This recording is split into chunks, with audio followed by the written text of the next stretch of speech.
السلام علیکم۔ آج ہم حضرت واصف علی واصف رحمۃ اللہ کی حکمت کے سمندر میں غوطہ لگائیں گے۔ خاص طور پر یہ سمجھنے کی کوشش کریں گے کہ دل کا، اس دنیا کا اور اللہ کے فضل کا آپس میں تعلق کیا ہے۔ تو آئیے اس روحانی سفر کا آغاز کرتے ہیں۔ واصف صاحب کی بات شروع ہی یہیں سے ہوتی ہے۔ وہ کہتے ہیں کہ یہ جو ہمارا دل ہے نا، اس کی فطرت اس فانی دنیا میں لگنے کی ہے ہی نہیں۔ اس کی اصل کشش، اس کا اصل جھکاؤ تو اس ہمیشہ رہنے والی ذات کی طرف ہے۔ اور سچ پوچھیں تو یہی ایک حقیقت ہمارے ایمان کی بنیاد ہے۔ تو ہمارا پہلا موضوع ہے دل کا حقیقی ٹھکانہ۔ اب سوال یہ پیدا ہوتا ہے کہ دنیاوی ذمہ داریوں اور روحانی پکار کے بیچ میں یہ توازن، یہ بیلنس آخر قائم کیسے کیا جائے؟ زندگی اکثر ہمیں ایک ایسے دوراہے پر لا کر کھڑا کر دیتی ہے۔ ایک طرف اولاد کی، خاندان کی محبت ہوتی ہے، ان کی ضروریات ہوتی ہیں، اور دوسری طرف دین کا مطالبہ ہوتا ہے۔ واصف صاحب کہتے ہیں کہ محبت کرنا، پرورش کرنا، یہ تو خود اللہ کا حکم ہے، لیکن جب دین اور دنیا میں سے کسی ایک کو چننے کا وقت آئے تو انتخاب ہمیشہ دین ہی ہونا چاہیے۔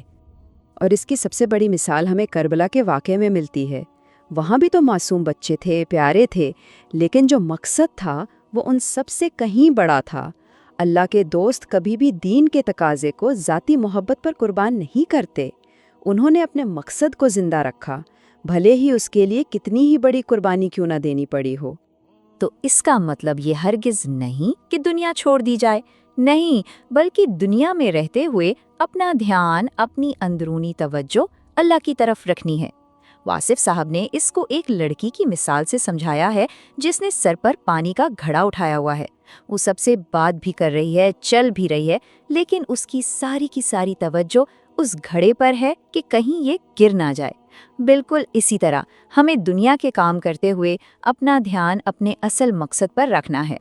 ہمارا دوسرا حصہ ہے دنیا ایک مسافر خانہ۔ یہ تصور کہ یہ دنیا ہمارا پکا گھر نہیں بلکہ ایک عارضی ٹھکانہ ہے، ایک سرائے ہے۔ یہاں واصف صاحب ایک بہت گہرا سوال اٹھاتے ہیں۔ وہ پوچھتے ہیں کہ نکل جانے والے نے ٹھہر جانے والے سے دوستی کیسے کی؟ یعنی ایک وہ ہے جسے یہاں سے چلے جانا ہے اور ایک وہ ہے جسے یہیں رہ جانا ہے۔ ان دونوں کے بیچ گہری سچی دوستی کیسے ہو سکتی ہے؟ یہ ہماری زندگی کا شاید سب سے بڑا تضاد ہے۔ پچھلے سوال کا جواب اسی فرق میں چھپا ہوا ہے۔ نکل جانے والی شے ہماری روح ہے اور ٹھہر جانے والا وجود ہمارا یہ جسم ہے۔ جب ہم اپنی حقیقت کو جسم کے بجائے روح سے جوڑ لیتے ہیں نا، تو دین کا اصل مطلب سمجھ آنا شروع ہو جاتا ہے۔ تو پھر اصل محبت اس دنیا سے یا اس کے مال و اسباب سے نہیں ہونی چاہیے۔ اصل محبت تو اپنی مسافرت کی حالت سے ہونی چاہیے۔ ہمیں ہر وقت یہ یاد رکھنا ہے کہ ہم یہاں مسافر ہیں اور ہمیں یہاں سے آگے جانا ہے۔ ہمارا اصل کام جانے کی تیاری کرنا ہے، نہ کہ اس عارضی سرائے کو سجانے میں پوری زندگی لگا دینا۔ اب آتے ہیں تیسرے حصے کی طرف، عبادت کا لامحدود تصور۔ واصف صاحب ہمیں بتاتے ہیں کہ عبادت صرف چند رسومات کا نام نہیں، بلکہ اس کا تعلق ایک لامحدود حقیقت سے ہے۔ ذرا اس سلائیڈ کو دیکھیں۔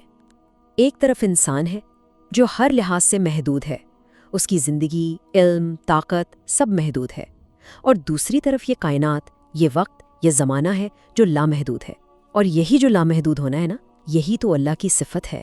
تو پھر عبادت کیا ہوئی؟ عبادت اس لامحدود حقیقت کے اندر اس محدود وجود کا کوئی بامانی کام ہے۔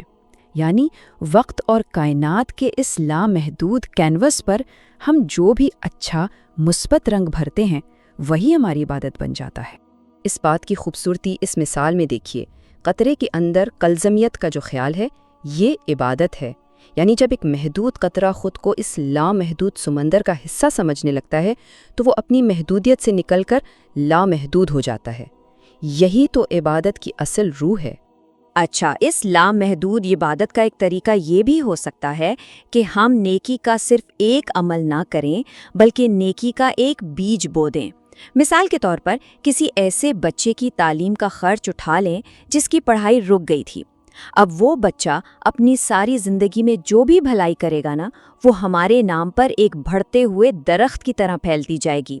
چوتھا حصہ، زندگی دیدار کا پردہ۔ واصف صاحب کے مطابق یہ زندگی ہی وہ پردہ ہے جو ہمیں اصل حقیقت دیکھنے سے روکے ہوئے ہے۔ یہ ذرا سوچنے کی بات ہے، ہم جن بزرگوں، فقیروں اور نبیوں سے محبت کا دعویٰ کرتے ہیں وہ سب تو اس زندگی کے پردے کے دوسری طرف ہیں، لیکن ہم خود اس پردے کے اس طرف سے چمٹے رہنا چاہتے ہیں۔ یہ کیسی محبت ہے؟ واصف صاحب ہمیں جھنجھوڑتے ہیں کہ اگر واقعی دیدار کی خواہش ہے تو پھر اس پردے سے یعنی اس زندگی سے نکلنے کی آرزو بھی تو ہونی چاہیے نا۔ اگر دوست دروازے کے باہر کھڑا ہو اور ہم دھوپ کا بہانہ بنا کر باہر ہی نہ نکلیں تو یہ تو محبت کا جھوٹا دعویٰ ہوا۔ تو بات کی تہ میں یہ راز ہے کہ ہستی کا بھید اسی وقت کھلتا ہے جب انسان اس زندگی کے لباس کو پھاڑنے کے لیے تیار ہو جائے۔ جب تک ہم اس جسم اور اس کی خواہشات سے جڑے رہیں گے، اصل حقیقت ہم سے پردے میں ہی رہے گی۔ یہاں تک تو بات تھی ہمارے عمل کی، ہماری نیت کی، لیکن اب واصف علی واصف رحمۃ اللہ علیہ ہمیں امید کا سب سے بڑا دروازہ دکھاتے ہیں، اور وہ ہے اللہ کا فضل۔ اس سلائیڈ پر ذرا غور کریں، دیکھیں انصاف کا مطلب ہے حق کے مطابق دینا، رحم کا مطلب ہے تھوڑی رعایت کر دینا، لیکن فضل ان دونوں سے بہت آگے کی چیز ہے۔ فضل کا مطلب ہے بغیر کسی حق کے، بغیر کسی قابلیت کے عطا کر دینا۔ یہ ایک مکمل کیٹیگری چینج ہے۔ فضل آخر ہے کیا؟ ظلمت سے نور میں داخل کرنا فضل ہے، یعنی ایک انسان اندھیروں میں بھٹک رہا ہو اور اللہ اسے وہاں سے اٹھا کر سیدھا روشنی میں داخل کر دے۔ یہ کوئی آہستہ آہستہ ہونے والی تبدیلی نہیں ہے، بلکہ ایک لمحے میں کایا پلٹ جانا ہے۔ اسی لیے کہتے ہیں کہ ایک مومن کا سب سے بڑا سہارا نہ اس کے اپنے اعمال ہیں، نہ کوئی اور ذات، سب سے بڑا وسیلہ اللہ کا فضل ہے۔ اگر وہ عدل پر آ جائے تو کوئی نہیں بچے گا، اور اگر فضل پر آ جائے تو سب بار ہو جائیں گے۔ تو دعا پھر یہی بنتی ہے کہ اے اللہ، ہمارے اعمال کی روشنی میں ہمیں نہ جانچنا، ہماری غلطیوں کو بھی معاف فرما اور ان کی یاد کو بھی ہمارے دل سے مٹا دے، اور ہمیں اپنے فضل میں داخل کر لے تاکہ ہم ایک نئی پاکیزہ زندگی شروع کر سکیں۔ تو آخر میں یہ سوال ہمارے سوچنے کے لیے رہ جاتا ہے، کیا ہمیں اپنے عمل پر بھروسہ کرنا چاہیے یا اپنی تمام کمزوریوں کے باوجود اس کی بے انتہا رحمت اور فضل کی امید رکھنی چاہیے؟ شاید جواب ان دونوں کے خوبصورت امتزاج میں ہی چھپا ہے۔